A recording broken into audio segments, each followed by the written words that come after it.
I think you recognised right away, Salty, that it's a very difficult job for the EFL and for the PFA, but that's not for today. I think if you look at the game structurally, I was never a fan of a regulator, but now the way I look at it, it's responded to the problems that they've got. I think, I'm more in favour of a regulator now than not, because it's difficult for the EFL to bring individual clubs to the party. And I wouldn't say it's difficult for the PFA, but ultimately every player has his own individual contract.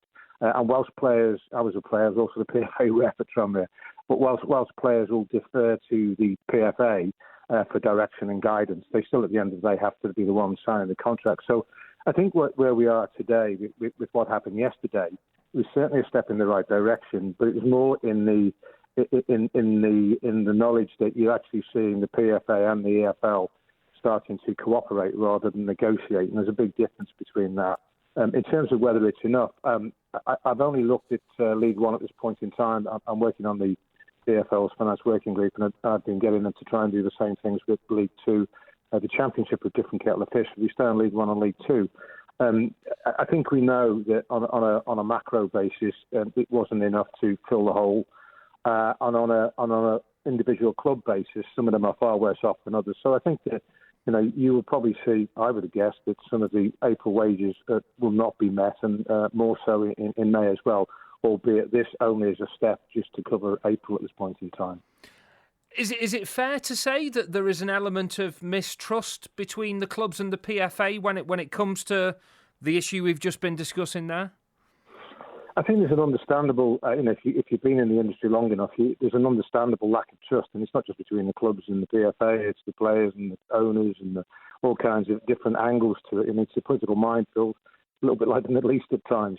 And the Premier League have different issues, etc. And then you've got the FA, of course. The FA, interestingly, I was there as a chief exec, but interestingly, be careful what you wish for, because the professional game has for many years almost sidelined the FA, and the FA now have their own problems, of course, and have been pretty ineffectual from what I've seen, and just absent without lead in terms of this. And they would say it's not their place to get involved in these sort of commercial discussions between clubs and players, etc. But ultimately, I think everybody sort of realises that clubs need clubs to play against, and players need clubs to play for. So, there is that sort of dawning of realisation. But the things that have changed, I think, so if we look where we are cash-wise, I think you'll start to see failure to meet full wages. We already know that in the good times when clubs went into high court proceedings, it wandered on for a bit, and then it got into insolvencies. We may well see the same pattern of that as we move through the summer. But what is more important is the thing that seems to be changing for me, certainly over the last 2 weeks, is the worry about when paying gates will start again for lower league clubs. Now, that's a big issue for lower league clubs, because that's what they rely on to a far greater extent than Premier League clubs. And if I talk in terms of the medium term, what is that? Well, nobody's going to define the medium term other than the virus. The virus will determine the medium term. And if you look at it, clubs, us coming out of quarantine, if you're looking at parts of the business world that come out of quarantine, we rely on mass crowds. And so you would see, if it's staggered, we would probably be one of the last out of that.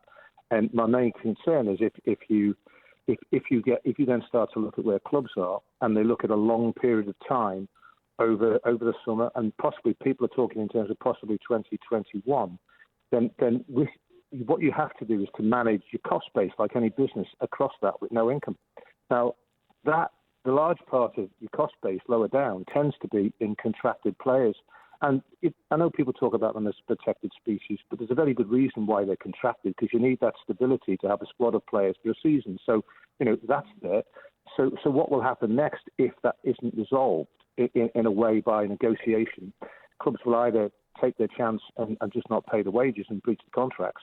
And where you've got players who are worth a value, of course, higher up in the Championship, that's a major concern for them. But what I would expect to see is, once you're trying to keep the fabric of the club alive over that period, you may well start to see, as soon as furloughing runs out, some of the fabric of the club going, in terms of long-standing employees, which all clubs have, who've been there, man and boy and so forth, loyal employees. And you potentially will also see, if you've got some good management in there, they're your highest salaries. So you might be starting to see redundancies in there.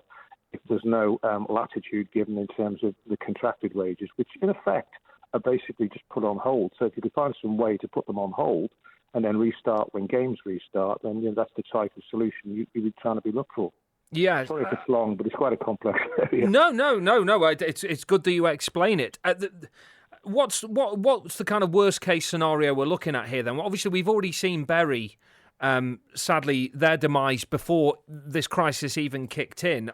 The longer it goes on, can you see more and more clubs going to the wall? Well, yes, I think that's an obvious. It's an obvious thing that would happen. I mean, I was an insolvency practitioner for many years before I did turnaround, and the actual administration process was brought in the '86 Act to be a rescue process, and it could be used in that way. And one of the things that certainly I'd be recommending and have recommended to the EFL is you start to look at the insolvency processes and the sporting sanctions that you put on that. But equally, and you're then starting to look at the longer term anyway, which has to be done, because the key worry is that, getting through this, clubs are going to store up a tsunami of debt. And when you overlay that, coming back to when we do start playing again, overlay that on what's an already flawed financial model, because in the good times, certain clubs couldn't pay the wages, and overlay on that further income that's been pulled forwards, like television monies that have been pulled forwards into the gap, season tickets, for example, then you're creating the perfect storm for the future if change doesn't happen. And so, that is, again, is something that's on the agenda now, and it must happen. Revising the collective bargaining, looking at the wages market. And I actually think, you've got to put wage constraints on, but it's got to be simple and it's got to be draconian. They're the two rules for me, because people will find ways around it otherwise. It's got to be simple and draconian. Things like, and other things as well, parachute payments, which exacerbate the problem in terms of the gaps in the leagues. And, this and the EPPP system, I've gone on about that, the way that's structured so that the lower league clubs don't get proper recompense for the risk they take in developing players, etc. All of that needs to be looked at over this summer so that when we do come out of this, the landscape is a lot calmer. But, the difficulty, you've got to get to C and you're at A, and you've got to get through B to get to C. And that's really where the problem is at this point in time. So it will be cash in the short term, but very quickly people are looking for, that medium term, which, in the worst case scenarios, you're talking of 2021. Yeah.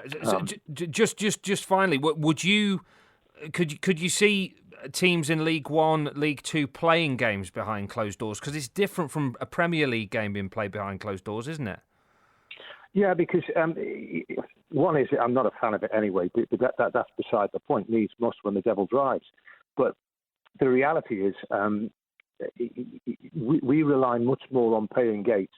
Now, there may be some alternative whereby you can get some streaming of thing, but it's never going to match paying gates, because paying gates also, you get F&B, you get food and beverage, and you get all the ancillaries around. You get corporate hospitality and stuff like that. So if you start to play that, you're almost certainly going to have, again, a weakened club. And I keep saying, clubs are going to be weakened by this financially, and they're going to be coming out. You've got to change the scenario they're coming out on, because weakened clubs coming out into that scenario with no changes in that will actually mean, we're probably going to have a second wave of damaged clubs and probably insolvencies.